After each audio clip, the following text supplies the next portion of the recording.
Guys क्या होगा जब हाइड्रोलिक प्रेस के नीचे इस सुपर हीटेड लॉक को रखा जाएगा और अगर एक एप्पल को 200 डेज के लिए पानी में डाल दिया जाए तो इन 200 दिनों में एप्पल का क्या हाल होगा। और गाइस इन जाइंट बलून के ऊपर एक बॉल से मारा जाए और एक नुकीली डार्ट से मारा जाए तो इन दोनों में से कौन सी चीज ज्यादा बलून फोड़ेगी। तो गाइस आज के इस वीडियो में मैं आपके लिए लेके आया हूँ दुनिया के कुछ ऐसे एक्सपेरिमेंट जिन्हें देखने के बाद आप शॉक्ड हो जाएंगे। तो चलिए स्टार्ट करते हैं हम अपनी आज की इस वीडियो को। Top amazing experiments on YouTube, जिसमें सबसे पहले है hydraulic press versus super heated lock. Guys इस सुपर हीटेड लॉक को हाइड्रोलिक प्रेस के नीचे रखने से पहले इस सॉलिड कॉपर के एप्पल को रखा गया, जो कि ये एप्पल हाथ में पकड़ने से ही लग रहा था कि भाई ये एप्पल कितना ज्यादा भारी है और ये पूरा ही अंदर से ठोस है। अब क्या होगा जब इस ठोस एप्पल के ऊपर हाइड्रोलिक प्रेस से प्रेशर लगाया जाएगा। तो सबसे पहले एप्पल को हाइड्रोलिक प्रेस के नीचे रखने के बाद इस एप्पल के ऊपर हाइड्रोलिक प्रेस से प्रेशर लगाया जाता है तो ये कॉपर का एप्पल ठोस होने की वजह से ऊपर नीचे से चपटा हो जाता है। उसके बाद एप्पल को दूसरी साइड से पलटकर इसी हाइड्रोलिक प्रेस के नीचे रखा जाता है और फिर जब वापस से इसी के ऊपर प्रेशर लगाया जाता है तो ये एप्पल फिर से फ्लैट होने लगता है। इसी तरह से जब इस एप्पल के ऊपर बार बार प्रेशर लगाया जाता है तो उसके बाद तो ये ठोस कॉपर का बना एप्पल पूरा ही फ्लैट हो जाता है और ये एप्पल देखने में कहीं से भी पहले जैसा एप्पल नहीं लग रहा था।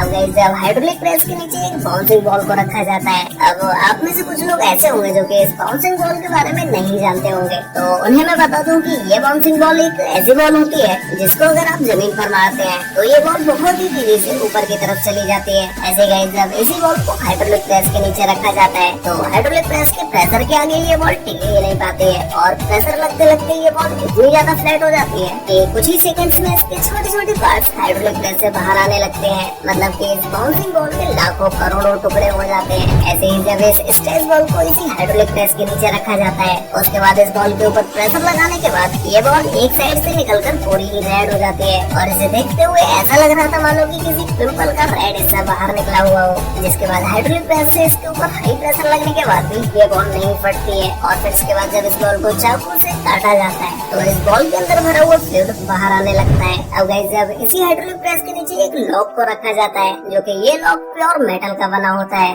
उसके बाद भी हाइड्रोलिक प्रेस से इसके ऊपर प्रेशर डालने के बाद इस लॉक के छोटे छोटे टुकड़े हो जाते हैं। उसके बाद जब इसी लॉक को हाई टेम्परेचर पर हीट करके हाइड्रोलिक प्रेस के नीचे रखा जाता है तो इस लॉक का हाई टेम्परेचर होने की वजह से हाइड्रोलिक प्रेस से प्रेशर लगाने पर ये पूरी तरह से फ्लैट हो जाता है, जो कि आप अभी अपनी स्क्रीन पर देख ही सकते हैं। अब गाइस नेक्स्ट एक्सपेरिमेंट है apple in water for 200 days. Guys आप में से शायद ही कोई होगा जिसके दिमाग में ये क्वेश्चन आया हुआ कि क्या होगा जब एक एप्पल को 200 डेज के लिए पानी के अंदर डाल दिया जाएगा। क्या ये एप्पल 200 डेज के बाद भी ऐसा ही रहेगा या इसके हालात ही चेंज हो जाएंगे। तो चलिए इस एक्सपेरिमेंट को देखते हैं, जिसमें सबसे पहले एक बीकर में फ्रेश वाटर को कर लिया गया और फिर उसके बाद इसमें एक फ्रेश एप्पल को डाल दिया गया। तो पहले दिन में तो इस एप्पल के ऊपर पानी की छोटी छोटी बूंदें नजर आती है और फिर 3 से 7 दिनों के बाद इस एप्पल के ऊपर फफूंद आने लगते हैं और फिर लगभग 10 से 12 दिनों के बाद इसके अंदर का पानी कम होने लगता है और फिर जैसे जैसे इस एप्पल को 1 मंथ हो जाता है तो ये एप्पल पानी के अंदर ही सड़ता हुआ नजर आता है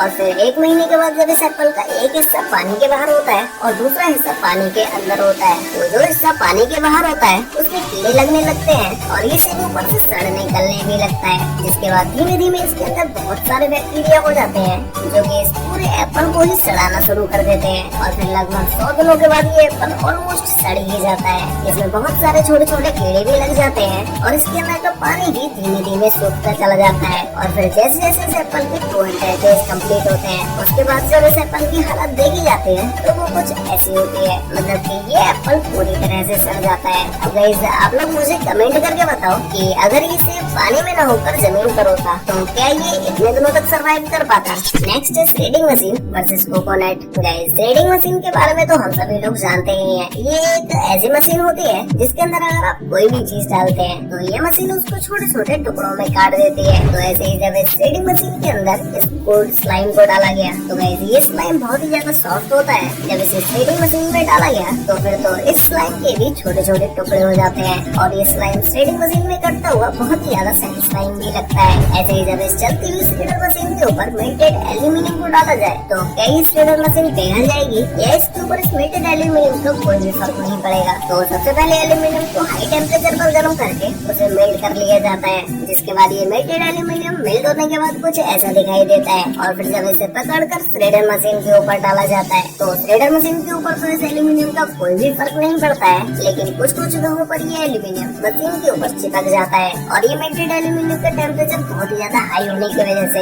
ये एल्यूमिनियम नीचे रखी प्लेट में भी इकट्ठा नहीं हो पाता है और ये प्लेट में ही छेद कर देता है और फिर उससे नीचे गिरने लगता है। अब गाइस जब फाइनली इस श्रेडर मशीन के अंदर कोकोनट को डाला गया तो ये कोकोनट गोल होने की वजह से श्रेडर मशीन के अंदर ही गोल गोल घूमता रहता है। ये श्रेडर मशीन इस कोकोनट का कुछ भी नहीं बिगाड़ पाती है, लेकिन कुछ समय के बाद जब इस कोकोनट को श्रेडर मशीन में कुछ इस तरह से दबाया जाता है तो इस कोकोनट में हल्का सा क्रैक आ जाता है, जिसके बाद तो ये कोकोनट श्रेडर मशीन के अंदर खुद ही टूटने लगता है। नेक्स्ट है माचिस बॉक्स रॉकेट। गाइस इस एक्सपेरिमेंट को आप अपने घर पर भी ट्राई कर सकते हैं, जिसमें इस एक्सपेरिमेंट को करने के लिए आपको एक फॉइल पेपर, माचिस बॉक्स और एक टूथपिक की जरूरत होती है। जिसके बाद आप इस एक्सपेरिमेंट को अपने घर पर ही ट्राई कर सकते हैं, जिसमें सबसे पहले आपको माचिस की तीलियों के इस ऊपर के हिस्से को काट के रख लेना है और फिर उसके बाद आपको फॉइल पेपर को कुछ इस तरह से फोल्ड कर लेना है, जिससे ये देखने पर रॉकेट का नीचे का हिस्सा लग रहा होता है। और फिर इसी तरह से आपको फॉइल पेपर के ऐसे छोटे छोटे टुकड़े कर लेना है और फिर इनके अंदर माचिस की तीली को रखकर फॉइल पेपर से कुछ इस तरह से बंद कर देना है, जिसके बाद आपका होममेड रॉकेट बनकर तैयार हो जाता है। और फिर इसके बाद जब आप इस रॉकेट को आगे से गर्म करते हैं तो फिर ये माचिस बॉक्स से बना हुआ रॉकेट कुछ इस तरह से लॉन्च होता है और ये देखने में भी काफी ज्यादा सेटिस्फाइंग और इम्प्रेसिव भी लगता है। नेक्स्ट एक्सपेरिमेंट है बलून वर्सेस डार्ट। क्या होगा इन जायंट बलून्स के ऊपर एक डार्ट से मारा जाएगा, क्या ये एक बार में ही सारे बलून फूट जाएंगे या इनमें से कोई बलून रह जाएगा। तो इन बिगेस्ट बलून्स के ऊपर सबसे पहले छोटे छोटे बॉल से अटैक किया गया, जिसमें सबसे पहले इस बॉल से जब इस बलून के ऊपर मारा गया तो इनमें से सिर्फ एक बलून ही फूटता है और इस बॉल का बलून के ऊपर कोई खास ज्यादा इम्पैक्ट भी नहीं होता है। तो अब बारी आती है जब इन बलून्स के ऊपर डार्ट से मारा जाता है, तो जैसे ही बलून्स के ऊपर इस डार्ट को पॉइंट करके मारा जाता है तो उसके बाद तो ये सारे बलून्स एक एक करके फूटते चले जाते हैं और इनमें से लास्ट तक कोई भी बलून नहीं बचता है। मतलब कि इन बलून्स के ऊपर इन डार्ट बॉल से भी ज्यादा इम्पैक्ट डालती है। वैसे आपको इन सभी एक्सपेरिमेंट्स में से सबसे बेस्ट एक्सपेरिमेंट आपको कौन सा लगा और क्या आप माचिस बॉक्स से बनाई हुई रॉकेट को अपने घर पर ट्राई करने वाले हैं? अगर आप इसे ट्राई करने वाले हैं तो ये एक्सपेरिमेंट आपसे कैसा हुआ ये मुझे नीचे कमेंट करके जरूर बताना। तो गाइस आज के लिए वीडियो में बस इतना ही, मिलते हैं एक और नई इंटरेस्टिंग वीडियो के साथ, तब तक के लिए बाय।